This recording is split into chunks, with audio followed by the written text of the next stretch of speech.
झाला तुम्ही लोक, तर तुम्हाला लोकांना डायरेक्ट पण सांगता येऊ शकतं मला काय काही नाही सर. हे बघा हे काय करायचं माहिती आहे का, फुल टाइमपास मध्ये बघा आता युट्यूबवरती आम्ही कसं शिकवलं पाहिजे असं, तर मी तसं शिकवत नाही. फक्त बघा असं होऊ शकतं का इथं हे 2 शून्य ते 100चे कट झाले, 16 1 16, 16 डिवाइड केलं 16 1664 आला, इथे 144 16 9 44 49 कोणाचा वर्ग 7चा.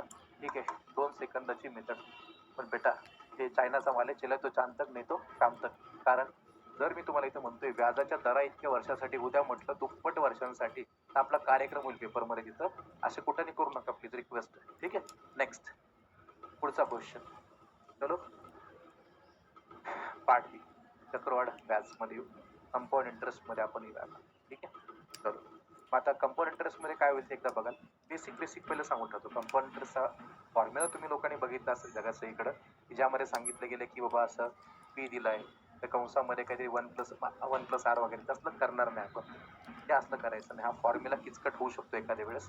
कायचं कारण तुम्हाला सांगतो, कारण त्याच्यामध्ये ना ते वरती 2.5 वर्ष वगैरे दिले, 3.5 वर्ष दिले, ते गडबड होते पोरांकडून, बरोबर की नाही.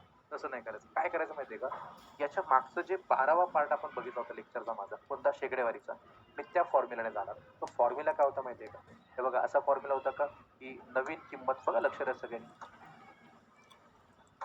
नवीन किंमत इज इक्वल्स टू जुनी किंमत